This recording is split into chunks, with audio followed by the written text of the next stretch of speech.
So I'm calling it this time, commodities are going to crash the entire planetary monetary system.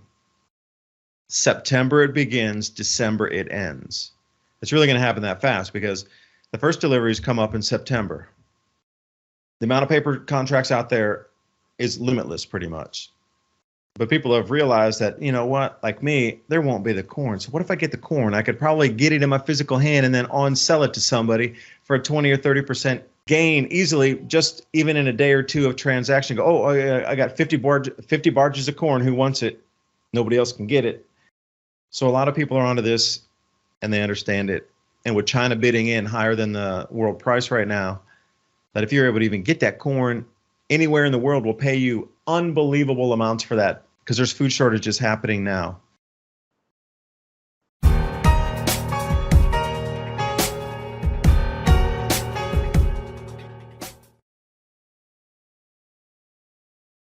And welcome back for the second hour of Mini Ice Age Conversations.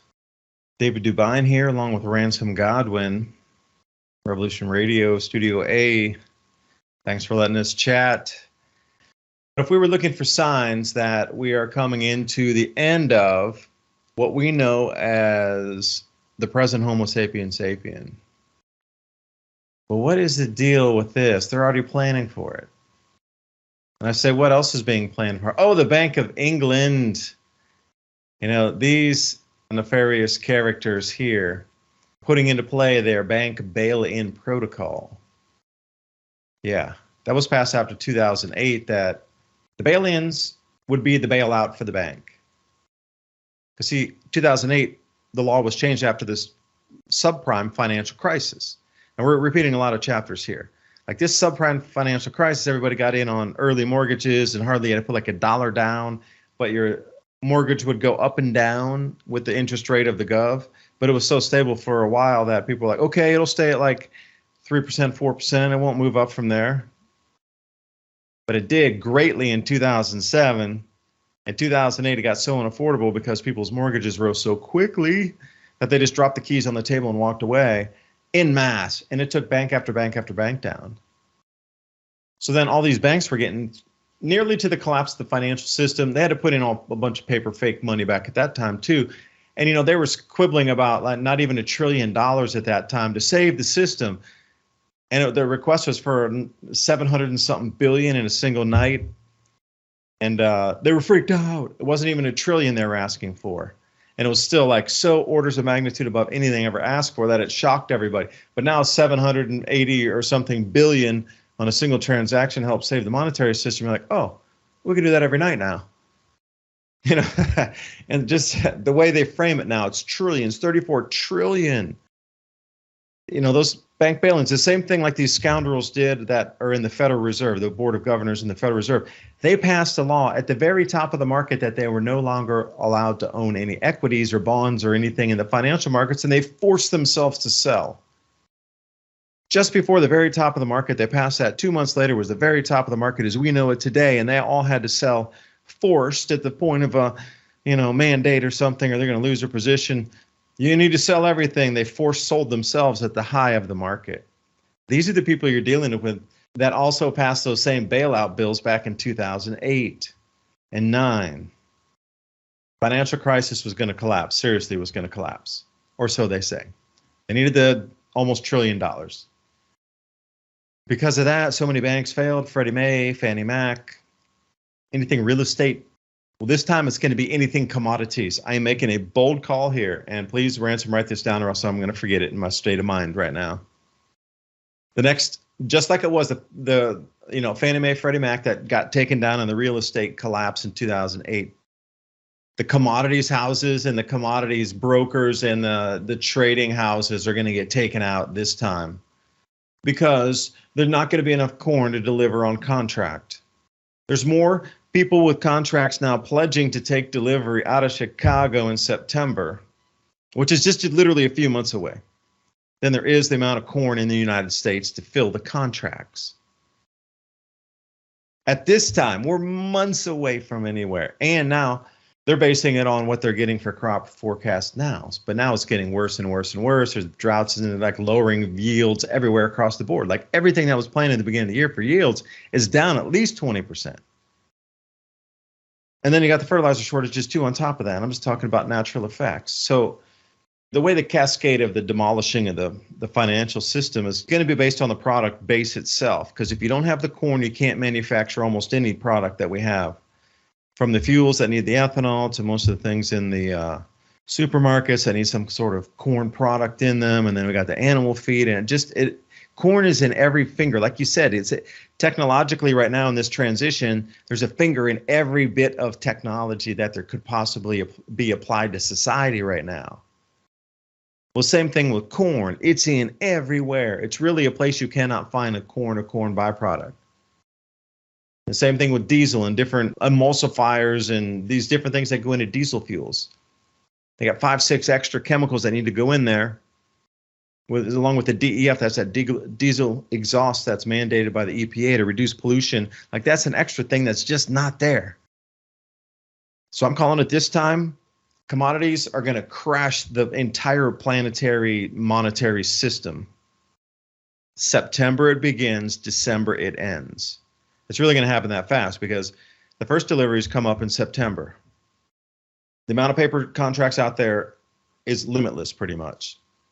But people have realized that, you know what, like me, there won't be the corn. So what if I get the corn? I could probably get it in my physical hand and then on-sell it to somebody for a 20 or 30% gain easily, just even in a day or two of transaction. Go, oh, I got 50 barges of corn. Who wants it? Nobody else can get it. And you charge extra. So a lot of people are onto this and they understand it. And with China bidding in higher than the world price right now, that if you're able to even get that corn, anywhere in the world will pay you unbelievable amounts for that because there's food shortages happening now. I'll say Ecuador is the next place already fell. You know, everywhere you look, Egypt, Middle East, smaller nations, Sri Lanka, they're going to fall first. They're going to pay anything for that corn if you can get it. So the bidding war is going to go on here. And I was talking to a guy up at the CME, or I should say the Chicago Board of Trade. Every day that they can't close the contract, and this is a clearinghouse, that's usually an arm of a bank. Every day they cannot close the contract, they are fined. So the way that it's being worked out at the banks as we currently sit here right now is, how much are they going to need to pay to close that contract? And they're working with these cost analyses. So let's say they have, I'm going to use simple math here, a contract to deliver 1,000 tons. But they only can get from their grower, who is also on contract, 800 tons. If that farm can't deliver its contract, it gets fined every day also, the farm itself. So they're looking for a massive amount of bankruptcies to roll through the farming industry because these guys are getting wiped out on their yields, not only for the fertilizer, but also the drought that we're seeing and the inclement weather for planting all over the northern tier states of the U.S. on the border with Canada, specifically the Dakotas. Like it's physically not going to be there.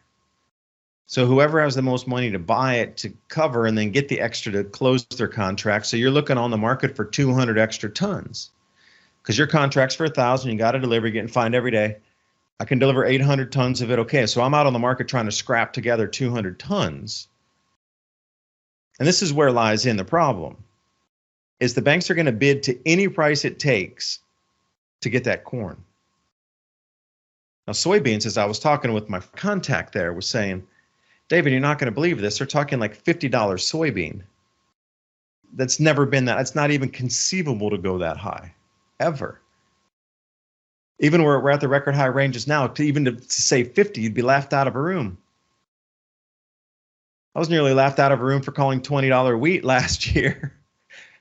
Came up to $14 and I got a couple phone calls. Like, how did you know it was going to go up so this year? That's crazy. Maybe it's not a record yet, but when it comes into harvest season, it's sure going to be a record. It's going to be $20 wheat for sure coming into the harvest season. And the banks are going to need to cover that too, because of their clearinghouses that have open contracts for wheat and corn. And what else do they have out there? The soybean, the millet. There's some small sorghum markets. There's a few oat markets that are out But every day they can't close the contract, they're getting fined. So they're going to collude together to buy every single square inch of corn and get it in so they can close the contract. And he's like, they're just going to bid it as high as it can possibly go past the moon or stratospheric way. Forget that. You're going to the moon and back because they just don't care.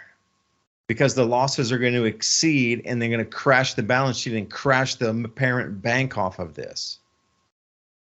Because they don't own just one contract. They own thousands and thousands and hundreds of thousands and millions of contracts through these banks for delivering everything out. It's starting to show the illusion of the crack because the silver market's the exact same way. There's like 1,000, maybe even more paper ounces out there than the physical. Well, that's the same thing. Let's say you have 100 of those are coming and saying, well, I want my physical. Before it was only like 1 or 2. It's the highest recorded ever amount of people wanting physical delivery. So the way this is going to rock the market and the way your food prices are going to rise so fast, you're just not going to know what happened. Because when the banks start bidding it up, and I'm going to use the example, you're going from like $18 soybean to $50 soybean. That's more than doubling. It's almost tripling. What do you think is going to happen to the animal feed prices? And like the cooking oil prices and anything that use soy or soy product in a product, byproduct.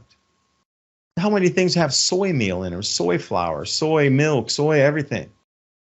Your price in the store is not going to go up 3x. It's going to go up about maybe 6 or 7x. So whatever the farmers are reflecting on that, you can then double that out to your store purchase price and probably higher. Because out here in East Tennessee, a dozen eggs at wholesale is like $1.50 now.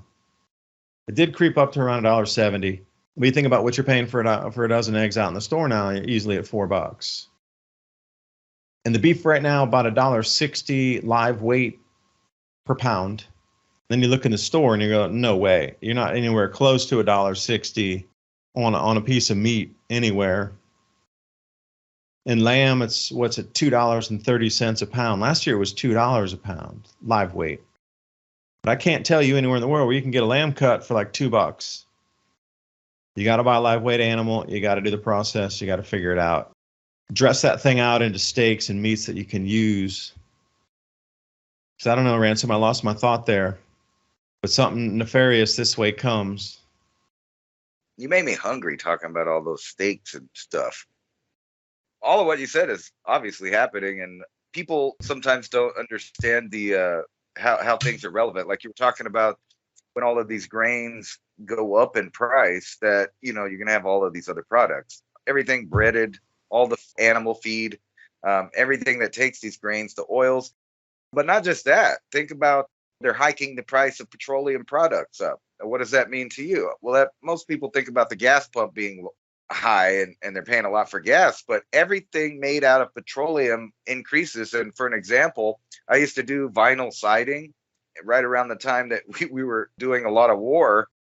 And I saw when the price of gas went up, guess what also went up? All of our building supplies that we normally made our percentage off of the low cost of the materials and getting paid a pretty good amount for labor, that all disappeared. So our profit disappeared almost overnight with the increase of gasoline or petroleum products, because everything made out of petroleum products, that includes all your plastics, everything that's made out of plastic, that pretty much is 90% of the product that you're going to be getting from the store. Any kind of trinkets, any kind of tools, any kind of clothing, etc. There's so much plastic tied to that. And also the food industry. Just imagine how much plastic that they put on everything, and all of that is also going to increasing the overall price of each one of those products. Food products especially is where you're going to start seeing it. I saw tinfoil $15 for one little thing, and I was thinking, wow, man, I'm glad I don't even use that. Then it makes me think of, part of what you were talking about is cycles when you're saying that. And so right now we have a unique planetary alignment that's happening. And let's push ourselves over into the astrology cycle for just a second. I'm not an astrologer. However, I did recognize that astrology is one of the first sciences, and there's a lot of patterns and things that you could tell about reality. But not only that, more importantly, we know that the elite and a lot of the people in these secret schools and societies and different things all are super about the astrology when things line up. And right now, and this month, we have Mercury, Venus, Mars, Jupiter, and Saturn all lining up early in the morning.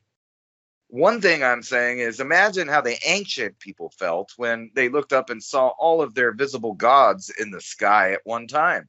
But let's fast forward to a more recent cycle. So the last time that these 5 planets simultaneously were in the sky was in 1864. What was happening in 1864, and what kind of Yeah, cycle the do you think beginning we're of the in now? Civil War. That's right. The whole year was civil war, war, war, war, war. Now, right now, if you've been paying attention to the fictional stories that they're saying, they're trying to tell us right now that that's what's going on. That we're, at the fringe of a civil war. They've been trying really hard to push it. Why, though? Well, I think this is part of the answer right here is historical events. It just shows you what was happening in 1864 last time the planets aligned like this.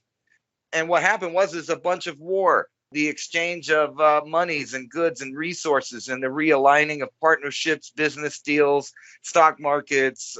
What they had then, and you can just look through the entire year. This is war, and this is what they tried to have planned for us now, which is funny because this same cycle is going to pop back around in 20 years. So this was a longer cycle, but the same planetary cycle is going to pop back up in 20 years in 2040. And what do you think we're going to look like by 2040? And it just kind of puts in perspective that these elites pay attention to the alignments. And we were talking about the Bethlehem star a few years ago, very significant. Blood moons in the last couple years for several religions is very significant. There's been all kinds of these astronomical alignments that haven't happened in exactly the same procession, I guess, or in a row in the same order as they are happening in the last several years. And then I have to point out that we are waiting for this solstice and alignment in 2024, where these giants are going to be creating a geometric pattern along with the solar system. So God knows what that means exactly for the planet Earth. But think about the esoteric side of it and the elite's beliefs and what happens at these times.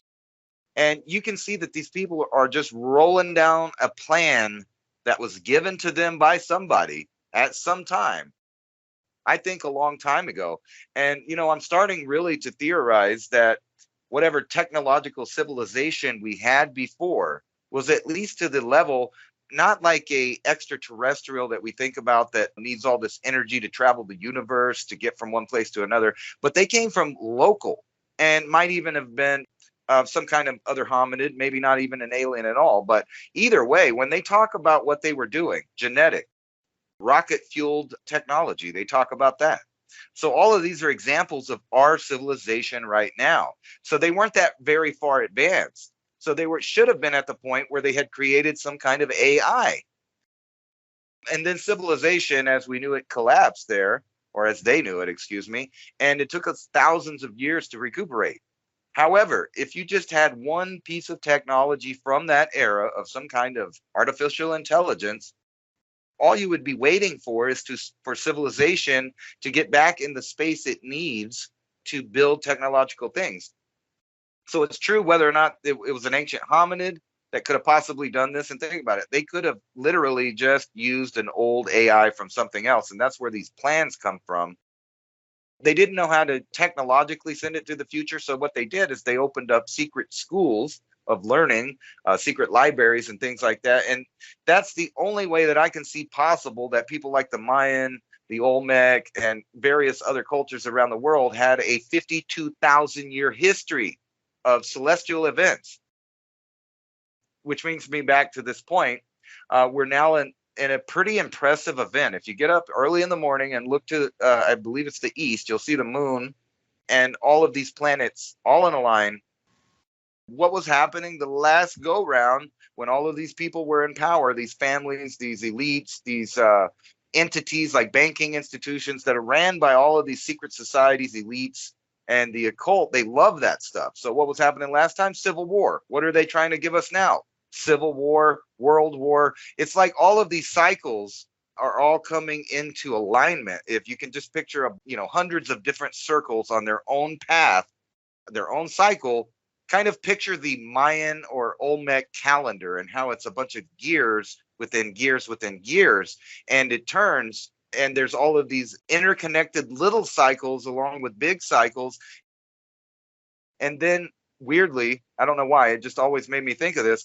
Think about the book of Ezekiel in the Bible and how they describe the UFO or God or whatever you want to call it.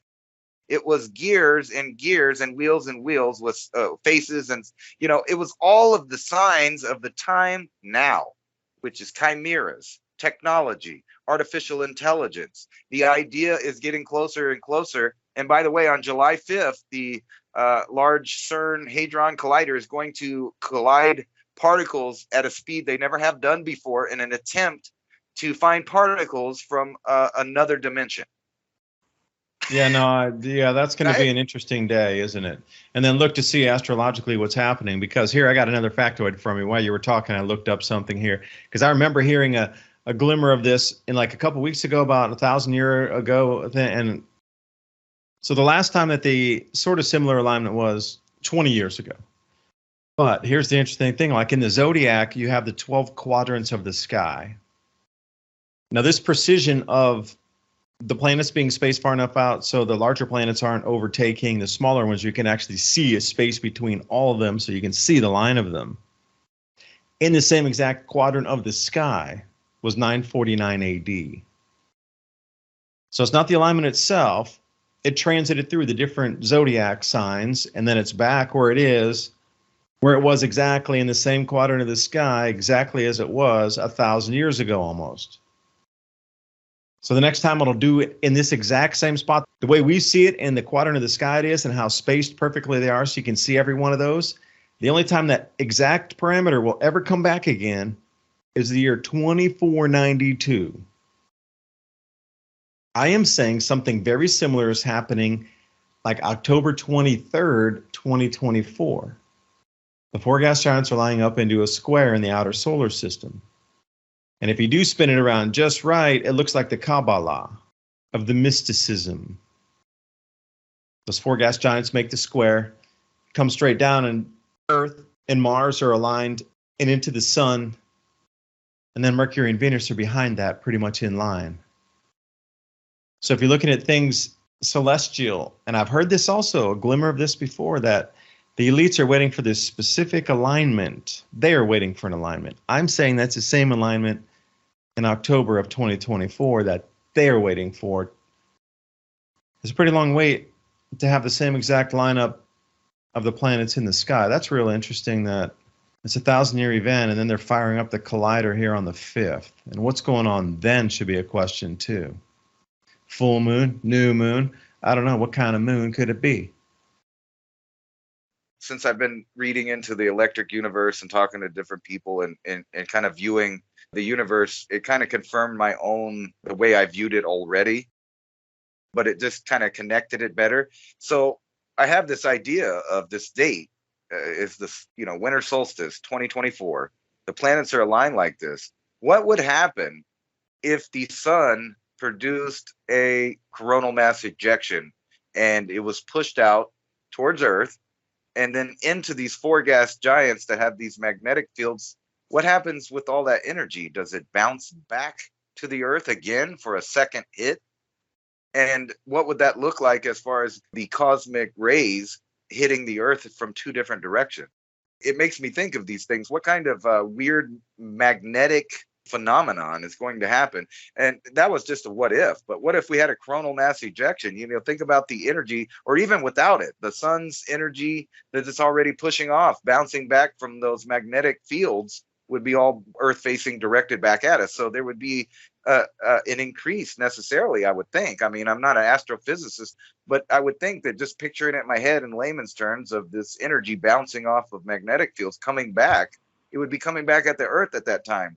So with or without, it seems like a very unusual set of circumstances that might create a phenomenon, that's something that would go down in the ages. My brain thinks that way. I got the Olmec calendar gears just floating in there, showing all these little cycles, big cycles. Now they ended that at 2024. And the reason for that is unknown. but it is connected with a Mayan god of destruction and war. That was a tablet that nobody actually saw till recently, because the priest that put it into the temple at the very top of the pyramid put it in backwards so no one would see it. So it's a really strange inscription. And knowing that they knew 52,000 years of history, at least celestial history, kind of makes you wonder, why did they stop it, for one? And two, what is the new cycle that they were thinking of? Basically, I named tonight's thing because of these planets. What are the signs of the times, and how do we read them? And I'm sure you got something to say about that. Yeah, I'd like to see that Mayan image that you're talking about, because your answer is an actual physics answer. It's called the Bloch wall, or some people call it the Bloch wall. That's where two magnetic fields are looping in on themselves, and they reach that 0 point between, where there's no magnetism between either wall, because there's that little bit of repelling amongst each wall and that perfect center line. Like Bose noise-canceling headsets, but using magnetic fields to do the exact same thing. They cancel each other as they're looping on top of a toroid of each other. That meeting point where they interloop is where our Earth is going to pass through, interestingly. Because the four gas giants themselves are going to create their own slight new magnetic field. It's going to be a toroid magnetic field, interlooping with our suns, but the sun's going to continue to step down in its activity, at that point going into solar minimum and a grand solar minimum, and possible step down into multi-thousand year cooling. At the same time, those four gas giants are going to have close enough proximity to be able to create their magnetic field balanced off of themselves, hence that Bloch wall. But what will happen with the sun? Will it create some sort of extra ejecta, or maybe even a full line of plasma reaching the outer planets? That would be a rod from God. That would be planetary lightning. That's not the biggest thing to worry. It is a big thing to worry about, but as we swing around, and here's the scary thing, as we swing around in front of the sun in 2025, say March and April, there's nothing in front of us at all in the entire solar system. Everything's behind us. All the gas giants are pulling like an arrowhead. Those four gas giants are making that perfect square of magnetism, pulling everything right in on the tip. And the tip is the Earth coming back through that field. And the sun's going to be at lower activity, which means more debris can actually get through the bow shock, and then more debris can actually get into our atmosphere because our magnetic field's weaker and more little grains of dust, and anything that should burn up in the upper atmosphere doesn't.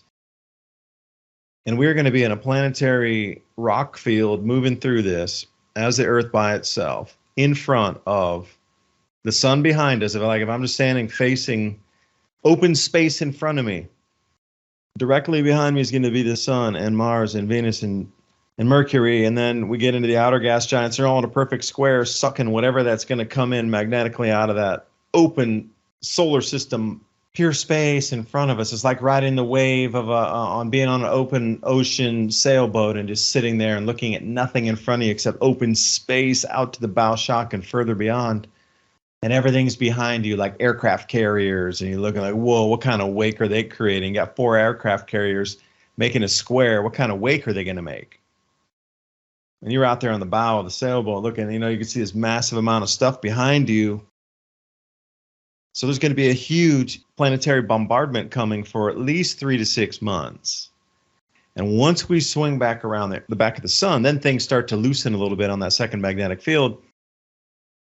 But I think that's what the elites are waiting for. But I'm telling you, Ransom, and the Bloch wall is what I'm looking forward to, because we're going to get canceled in the middle. They've done computer renditions on what it might look like. But it's so hard to explain even in English words that you're surrounded on two sides by glowing plasmas, but in a weightless, timeless space between the magnetic field walls. No viscosity, no flash point, no specific gravity.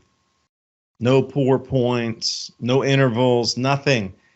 It just exists in a time-space bubble itself, loop. Now, I'm wondering what's going to happen with the regular physics are going to go out the window for a minute. But what's going to happen with the mind during this time?